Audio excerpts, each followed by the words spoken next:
சுவைமணம் சமையலில் இன்றைக்கி நம்ம பார்க்க போகிற ரெசிபி ஒரு கம்ப்ளீட்டான வெஜ் தாலி ரெசிபி தான் நம்ம பார்க்க போகிறோம். ஆமாங்க, நேற்று குழம்பு பொடி நம்ம அரைச்சிருந்தோம். அந்த குழம்பு பொடி வச்சு இன்றைக்கி சாம்பார், கத்திரிக்காய், முருங்கைக்காய் கறி, கொத்தவரங்காய் பொரியல், வாழைக்காய் வறுவல், ரசம், வெண்டைக்காய் வடை, அப்பளம் எல்லாமே பார்க்க போகிறோம். வாங்க எப்படி செய்யுதுன்னு பார்க்கலாம். ஃபஸ்ட்டு சாம்பாருக்கு ஒரு 2 டேபிள் ஸ்பூன் அளவுக்கு ஆயில் எடுத்துப்போம். கடுகு ஒரு அரை ஸ்பூன் எடுத்துப்போம். ஜீரகம் ஒரு அரை ஸ்பூன், வெந்தயம் ஒரு அரை ஸ்பூன். இவங்க 3 பேரும் நல்லா சேர்ந்த பிறகு கருவேப்பிலை நல்லா சேர்த்துக்கலாம். கருவேப்பிலை சேர்த்த பிறகு பொடியாக நறுக்கின சின்ன வெங்காயத்தை ஒரு 20 வெங்காயம் கிட்ட எடுத்துக்கோங்க. அதாவது ஒரு 450 கிராம் அளவுக்கு எடுத்துக்கோங்க. வெங்காயம் நல்லா வதங்கின பிறகு தக்காளி பழம் ஒரு 100 கிராம் அளவுக்கு எடுத்துக்கோங்க. தக்காளி வதங்கட்டும். அதே டைமில் நம்ம பருப்பையும் வேக வச்சு நான் எடுத்து வச்சுருக்கேன். 1/4 ஸ்பூன் அளவுக்கு மஞ்சப்பொடி போட்டு நல்லா வதங்கின பிறகு ஒரு 250 கிராம் அளவுக்கு வெள்ளை பூசணிக்காய். இன்றைக்கி பூசணிக்காய் சாம்பார். ஸோ பூசணிக்காய் நல்லா வதங்கட்டும். பருப்பு பார்த்திங்கன்னா நான் 1.5 கப் அளவுக்கு பருப்பு போட்டு ஒரு பழம் தக்காளியை போட்டு நல்லா வேக வச்சு எடுத்து வச்சுருக்கேன். இப்போ 1 டேபிள் ஸ்பூன் அளவுக்கு உப்பு சேர்த்துக்கிறோம். இந்த உப்பு தாராளமாக போதும் நம்ம வைக்கிற குவான்டிட்டி குழம்புக்கு. இப்போது நம்ம நேற்று அரைச்சோம் இல்லையா குழம்புத்தூள், அதில் தான் சாம்பார். என்னடா குழம்புத்தூரில் சாம்பார் வைப்பாங்களான்னா, ஆமாங்க, இதில் சாம்பார் வச்சு பாருங்கள், சூப்பராக இருக்கும். கறி குழம்புக்கும் சரி, நீங்கள் எல்லாத்துக்குமே யூஸ் பண்ணலாம் இந்த பொடி. ஏன்னா நம்ம எல்லாமே நல்ல ஸ்பைசஸ் தான் இதில் ஆட் பண்ணியிருக்கோம். நான் பண்ணுற குவான்டிட்டிக்கு 2 டேபிள் ஸ்பூன் அளவுக்கு குழம்புத்தூள் ஆட் பண்ணியிருக்கேன். குழம்புத்தூள் மட்டும் தான் இதில் ஆட் பண்ண, வேறு எந்த பொடியும் தேவை கிடையாது. இவங்கள நல்லா வதங்கட்டும். வதங்கும் போதே பார்த்திங்கன்னா காய் கொஞ்சம் லைட்டாக உங்களுக்கு அந்த எண்ணெயில் வதங்கியிருக்கும். அந்த டைமில் நம்ம தண்ணி ஒரு 1.5 கப் அளவுக்கு தண்ணி ஆட் பண்ணிக்கலாம். இப்போ ஒரு லிட்டு போட்டு க்ளோஸ் பண்ணி ஒரு 10 to 15 நிமிஷம் அளவுக்கு வேக விடுங்க. காய் நல்லா வெந்துடும். காய் வெந்த பிறப்பு நம்ம பருப்பு சேர்த்துக்கலாம். ஆனால் காய் வெந்துருச்சானா ஒரு தடவை செக் பண்ணிக்கோங்க. நான் பூசணிக்காய் மட்டும் தான் சேர்த்துருக்கேன். அதனால் பூசணிக்காய் பார்த்திங்கன்னா ஒரு 10 நிமிஷத்துலேயே வெந்துடும் நல்லாவே. உங்களுக்கு ரொம்ப நேரம்லாம் டைம் எடுக்காது. இப்போ காய் நல்லா வெந்த பிறகு நம்ம வேக வச்சுருந்தா பருப்பையும் ஆட் பண்ணிக்கலாம். பருப்புலேயே நான் வேக வைக்கும் போதே மஞ்சள் பொடியும் சேர்த்து தான் வேக வச்சுருந்தேன். ஸோ இப்போ இவங்கெல்லாம் எல்லாம் சேர்த்தாச்சு. நெக்ஸ்ட்டு ஒரு அரை கப் அளவுக்கு புளி தண்ணியை ஆட் பண்ணிப்போம். புளியை நல்லா கரைச்சி கொஞ்சமாக நம்ம ஆட் பண்ணிக்கலாம். பெருங்காயம் ஒரு டேபிள் ஸ்பூன் அளவுக்கு ஆட் பண்ணியிருக்கேன். இப்போ இவங்களை மிக்ஸ் பண்ணிவிட்டு ஒரு லிட்டு போட்டு க்ளோஸ் பண்ணி 10 நிமிஷம் நம்ம கொதிக்க விடும். 10 நிமிஷத்துக்கு மேலே தேவை கிடையாது. இப்போ கொத்தமல்லி தழை போட்டு வெள்ளை பம்கின் சாம்பாரை ஆஃப் பண்ணிடலாம். அவ்வளோதாங்க, சூப்பரான சாம்பார் ரெடி. ஃப்ரெஷ்ஷாக அரைச்ச ஒரு குழம்புத்தூள் பொடியில் இப்படி ஒரு சாம்பார் வச்சு பாருங்கள், வேறு லெவலில் இருக்கும். நெக்ஸ்ட் நம்ம பார்க்க போகிறது கத்திரிக்காய் முருங்கைக்காய் கறி தான். வாங்க எப்படி செய்யுதுன்னு பார்க்கலாம்.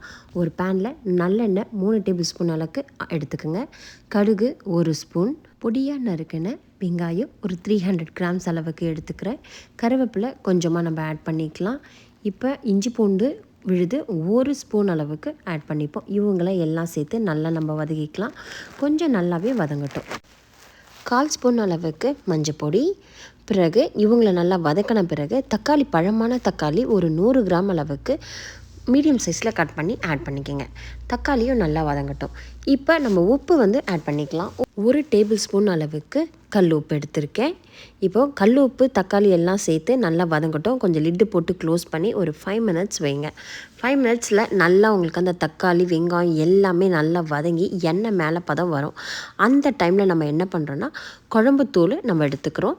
1 டேபிள் ஸ்பூன் அளவுக்கு நான் சேர்த்துருக்கேன். மோர் தென் எனஃப் நம்ம பண்ணுற குவான்டிட்டிக்கு.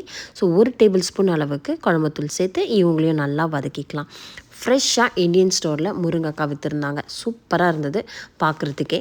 ஸோ இமீடியட்டாக இந்த ரெசிபி பண்ணணுன்னு நான் இன்றைக்கி நினச்சேன். முருங்கைக்காய், கத்திரிக்காய் பார்த்திங்கன்னா ஒரு 300 கிராம் அளவுக்கு கத்திரிக்காய் சேர்த்துருக்கேன்.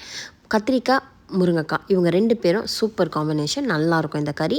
பொடி பார்த்திங்கன்னா நம்ம வெறும் இந்த குழம்பு தூள் பொடி தான் சேர்க்க போகிறோம், வேறு எந்த பொடியும் கிடையாது. இப்போ இந்த பொடியிலேயே இந்த கத்திரிக்காய் முருங்கைக்காய் ஒரு 2 நிமிஷம் நல்லா வதக்கி விடுங்க. வதக்கி விட்ட பிறகு 1 கப்பு அளவுக்கு தண்ணி எடுத்துக்கோங்க. 1 கப்பு அளவு ஃபுல்லாகவே சேர்த்துருங்க. சேர்த்துட்டு நல்லா மிக்ஸ் பண்ணி விட்டு லிட்டு போட்டு க்ளோஸ் பண்ணி ஒரு மீடியம் ஃப்ளேமில் வச்சு 15 மினிட்ஸ் வைங்க. 15 மினிட்ஸில் பார்த்தீங்கன்னா தாராளமாக உங்களுக்கு கத்திரிக்காய் நல்லா வெந்திருக்கும். ஆனால் முருங்கைக்காய்க்கு தான் டைம் இருக்கும். அதை மட்டும் நீங்கள் பார்த்துட்டு கரெக்டாக நீங்கள் அதுக்கேற்ற மாதிரி பார்த்து நம்ம கேஸ் ஆஃப் பண்ணோம். இப்போ என்னோடய கறி பர்ஃபெக்டாக ரெடி ஆகிடுச்சு. முருங்கைக்காவும் 15 நிமிஷத்தில் வெந்துருச்சு. கத்திரிக்காய் முருங்கைக்காய் கறி ரெடி. இதுவும் சாம்பார் சாதத்துக்கு செம்மையாக இருக்கும். அண்ட் தயிர் சாதத்துக்கு வேறு லெவலில் இருக்கும். நெக்ஸ்ட் நம்ம பார்க்க போகிற ரெசிபி கொத்தவரங்காய் பொரியல் தான். 1 கப்பு தண்ணி சேர்த்து கொத்தவரங்காய் நம்ம ஆட் பண்ணிக்கலாம். இப்போ ஒரு 10 நிமிஷம் இந்த கொத்தவரங்காவை தண்ணியில் நல்லா வேக வச்சு எடுத்து வச்சுப்போம். வேக வைக்கும் போதே ஒரு அரை ஸ்பூன் அளவுக்கு உப்பு சேர்த்துக்கோங்க. மஞ்சப்பொடி ஒரு பிஞ்ச் அளவுக்கு சேர்த்து ஒரு லிட்டு போட்டு க்ளோஸ் பண்ணி 10 நிமிஷம் வேக விடுங்க. நெக்ஸ்ட்டு ஒரு மிக்ஸி ஜாரில் 3 டேபிள் ஸ்பூன் அளவுக்கு நம்ம ஊற வச்ச கடலப்பருப்பு சேர்த்துக்கோங்க. 2 வரமிளகா, 1/2 ஸ்பூன் அளவுக்கு ஜீரகம். இப்போ இவங்கள ஒன்றும் பாதியமாக நம்ம அரைச்சி வச்சுக்கலாம். ஒன்றும் பாதியம் மீன்ஸ் லைட்டாக பல்ஸில் போட்டு எடுத்து வச்சுக்கோங்க. இப்போ வேறு பேனில் 2 டேபிள் ஸ்பூன் அளவுக்கு கோகனட் ஆயில் சேர்த்துக்கலாம். எண்ணெய் நல்லா சூடான பிறகு 1/2 ஸ்பூன் அளவுக்கு கடுகு, 1 ஸ்பூன் அளவுக்கு உளுந்து இவங்க நல்லா பொரிஞ்ச பிறகு 100 கிராம் டு 150 கிராம் அளவுக்கு பொடியாக நறுக்கின ஆனியனை சேர்த்துக்கோங்க. ஆனியன் நல்லா வதங்கட்டும். இப்போ நம்ம பல்ஸில் போட்டு வச்சுருந்தோம் இல்லையா கடலப்பருப்பு, அவங்களையும் ஆட் பண்ணிக்கலாம். எல்லா கடலப்பருப்பையும் ஆட் பண்ணிவிட்டு எண்ணெயில் ஒரு 2 நிமிஷம் நல்லா வதக்கிக்கோங்க. எண்ணெயிலையும் வெங்காயத்துலேயும் நல்லா வதங்கணும். வதங்கின பிறகு 1 ஸ்பூன் அளவுக்கு நம்ம அரைச்சி வச்சுருக்க ஃப்ரெஷ்ஷான மிளகாத்தூளை ஆட் பண்ணிக்கலாம். இப்போ இவங்களையும் ஆட் பண்ணிக்கோங்க. இப்போ காரத்துக்கு பார்த்திங்கன்னா ஆல்ரெடி நம்ம 2 வரமிளகா ஆட் பண்ணியிருக்கோம். இப்போ 1 ஸ்பூன் தான் நான் சொல்லியிருக்கேன் மிளகாத்தூள் ஆட் பண்ணிவிட்டு நம்ம வேக வச்சுருந்த கொத்தரவங்காவையும் ஆட் பண்ணிக்கலாம். இப்போ 2 பேரையும் நல்லா மிக்ஸ் பண்ணிவிட்டு தண்ணியெல்லாம் எதுவுமே சேர்க்கக்கூடாது. ஒரு லிட்டு போட்டு க்ளோஸ் பண்ணி 5 மினிட்ஸ் வைங்க. 5 மினிட்ஸ்க்கு மேலே வைக்கணும்னு அவசியம் கிடையாது. இப்போ துருவன தேங்காவை ஒரு 3 டேபிள் ஸ்பூன் அளவுக்கு சேர்த்து நல்லா மிக்ஸ் பண்ணிவிட்டு கேஸ் ஆஃப் பண்ணிவிடுங்க. அவ்வளோதான், சூப்பரான கொத்தரவங்காய் பொரியல் ரெடி. நெக்ஸ்ட்டு நம்ம பார்க்க போகிறது ஒரு பேச்சுலர் ஃபுட்டு தான். ஆமாங்க, பேச்சுலர் ஃபுட்டுனா என்னென்னா ரொம்ப சிம்பிளாக செய்கிறது தான் பேச்சுலர் ஃபுட்டுன்னு சொல்கிறது. ஸோ வாழைக்காய் வறுவல் தான். எதுவுமே இல்லாமல் ஒரு 2 வாழைக்காய் ரவுண்டாக கட் பண்ணி வச்சுட்டு ஒரு 3 ஸ்பூன் அளவுக்கு மிளகாத்தூள் போட்டிருக்கேன். நீங்கள் காரம் இன்னும் அதிகமாக வேணால் கூட சேர்த்துக்கலாம். நான் குழந்தைங்கள்லாம் இந்த சிப்ஸ் ரொம்ப நல்லா சாப்பிடுவாங்க, இந்த வாழைக்காய் வறுவலை. ஸோ அதனால் காரத்துக்காக நான் ஒரு 3 ஸ்பூன் அளவுக்கு சேர்த்து நல்லா மிக்ஸ் பண்ணி ஒரு 5 மினிட்ஸ் வச்சுட்டு இப்போ நம்ம கோகனட் ஆயில் ஒரு 3 டேபிள் ஸ்பூன் அளவுக்கு ஆட் பண்ணிவிட்டு இந்த வாழைக்காய் எல்லாமே நம்ம வறுத்து எடுத்துக்கலாம். ரொம்பலாம் டைம் எடுக்காது, ஒரு 10 நிமிஷம் வேலை தான் இந்த வாழைக்காய் வறுவல். இவங்களை எல்லாமே இப்போ நல்லா நம்ம டர்ன் பண்ணி எடுத்துகிட்டு வாழைக்காவையும் எடுத்து வச்சுக்கலாம். சூப்பரான வாழைக்காய் வறுவலும் ரெடி. நெக்ஸ்ட்டு ரசம் தான். ரசம் உங்களுக்கு ஆல்ரெடி நான் ரெசிபி சிம்பிளான ரசத்தை போட்டிருக்கேன்.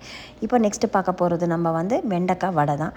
வெண்டைக்காய் வடைக்கு 1/2 கப்பு உளுந்து, 1/2 கப்பு கடலப்பருப்பு நல்லா ஒரு 4 மணி நேரம் ஊற வச்சுருந்தேன். இப்போ இவங்கள அரைச்சி எடுத்துக்கலாம். அரைக்கும் போதே பார்த்திங்கன்னா ஒன்றும் பாதியமாக தான் அரைக்கணும், ரொம்ப நையாலாம் அரைக்கக்கூடாது. மசாலா வடை எப்படி அரைப்பீங்களோ அதே பதத்தில் அரைச்சி எடுத்து வச்சுக்கோங்க. இப்போ நான் அரைச்சாச்சு. லாஸ்ட்டில் ஒரு 3 டேபிள் ஸ்பூன் அளவுக்கு மட்டும் பருப்பு வச்சுருக்கேன். இப்போ அந்த பருப்பை மிக்ஸி ஜாரில் ஆட் பண்ணிக்கோங்க. ஆட் பண்ண பிறகு ஒரு 4 வரமிளகா, 2 பச்சை மிளகா, கருவேப்பிலை கொஞ்சமாக ஆட் பண்ணிக்கோங்க. இஞ்சி ஒரு துண்டு இப்போ நீங்கள் ஆட் பண்ணாலும் ஆட் பண்ணிக்கலாம். நான் துருகி அப்புறமா சேர்த்துக்கிறேன். அதே மாதிரி ஜீரகம் ஒரு 1/2 ஸ்பூன். இவங்கள இந்த மாவில் ஒன்றும் பாதியமாக அரைச்சிக்கோங்க.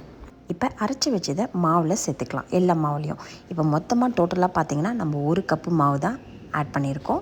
ஸோ இப்போ இந்த 1 கப்பு மாவில் அரைச்சி வச்சுருக்க மிளகா, பச்சை மிளகா எல்லாமே மாவில் ஆட் பண்ணிக்கோங்க.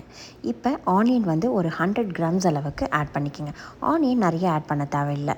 பிறகு வெண்டைக்காய் பார்த்திங்கன்னா ஒரு 300 கிராம்ஸ் அளவுக்கு வெண்டைக்காய் எடுத்துருக்கேன். வெண்டைக்காய் தான் இதில் ஹைலைட்டாக இருக்கணும், ஆனியன் ஹைலைட்டாக இருக்கக்கூடாது, எப்போவுமே யூஷுவல் பண்ணுற மாதிரி.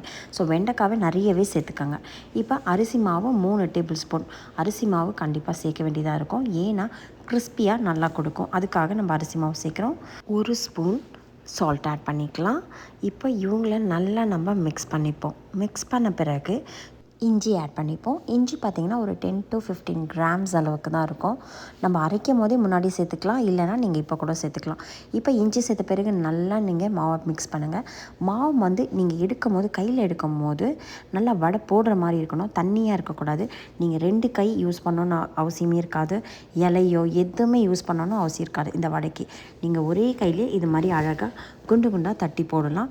இப்போ எண்ணெய் நல்லா காஞ்சிருச்சு. இப்போ நம்ம வடையை போட்டு எடுத்துப்போம். ஒரு வடையாக நம்ம போட்டு எடுத்துக்கலாம். எப்போவுமே வடை போடும் போது ரொம்ப ஹை ஃப்ளேமில் வச்சு போடாதீங்க, உடனே உங்களுக்கு கருப்பாயிடும். ஸோ அதனால் எப்போவுமே எண்ணெயை நல்லா காய வச்சிட்ட பிறகு நீங்கள் சிம்மில் மாற்றிக்கிங்க, அப்புறமா வடை போடுங்க. உங்களுக்கு சிம் அண்ட் ஹை எப்போவுமே லோ பண்ணி நீங்கள் இறக்குங்க, கரெக்டாக இருக்கும் உங்களுக்கு வடைப்பதம்.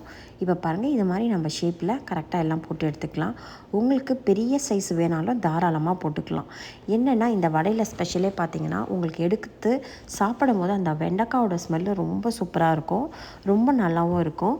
என்னென்னா இன்றைக்கி எங்கள் வீட்டில் பூஜை பண்ணுறோம். ஸோ அதனால் எப்போவுமே ஒரே மாதிரி வடை பண்ணுறோமேன்றதுனால இந்த வெண்டைக்காய் வடை நான் போட்டிருக்கேன்.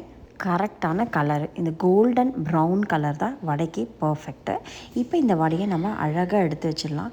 இதை விட என்ன ஸ்பெஷல்னால் இந்த எண்ணெயே குடிக்கவே இல்லை. இந்த வடை ரொம்ப ரொம்ப ரொம்ப ரொம்ப ரொம்ப ரொம்ப நல்லா இருந்தது. நீங்கள் கண்டிப்பாக இந்த வடையை ட்ரை பண்ணி பாருங்கள். இன்னொரு நாள் வெண்டைக்காய் வடை ரெசிபி மட்டும் நான் என்னோடய சேனலில் போடுறேன். இது மாதிரி நம்ம எல்லா வடையும் எடுத்து வச்சுக்கலாம். நெக்ஸ்ட்டு பார்த்திங்கன்னா கொஞ்சம் சைஸ் பெருசாக ஒரு 4 வடை நான் போட்டு எடுத்துக்கிறேன். 4 வடை போட்டுட்டு இது மாதிரி நம்ம வந்து நான் எடுத்த பாத்திரம் பார்த்திங்கன்னா ரொம்ப சின்ன பாத்திரமாக இருக்கனால 4க்கு மேலே போட முடியல. ஸோ இது மாதிரி போட்டு இவங்களையும் நம்ம எல்லாம் அழகாக எடுத்து வச்சுக்கலாம். அழகான வெண்டைக்காய் வடை சூப்பரான ரெசிபி. கண்டிப்பாக நீங்கள் வீட்டில் ட்ரை பண்ணி பாருங்கள். இப்போ நம்ம வீட்டில் எல்லாமே செஞ்சாச்சு. அப்பளம் பொரிச்சாச்சு, ரசம் வச்சாச்சு, சமையல் ஃபுல் மீல் ஆகிடுச்சு. அவ்வளோதாங்க. சூப்பராக நம்ம ஒரு வாழையில போட்டு அழகாக சர்வ் பண்ணி சாப்பிட வேண்டியதான். உங்களுக்கு இன்றைக்கி நான் சமைச்ச எல்லா சமையலும் பிடிச்சிருந்துச்சுன்னா மறக்காமல் எனக்கு ஒரு லைக் பண்ணுங்கள், கமெண்ட் செக்ஷன் சொல்லுங்கள், ஃப்ரெண்ட்ஸ் அண்ட் ஃபேமிலிக்கும் ஷேர் பண்ணுங்கள். அண்ட் மறக்காமல் சப்ஸ்கிரைப் பண்ணிடுங்க. ஆரோக்கியமாக சாப்பிட்டு சந்தோஷமாக இருங்க. அண்ட் என்னோடய எல்லா சப்ஸ்கிரைபருக்கும் ரொம்ப ரொம்ப ரொம்ப நன்றி. And please keep support me.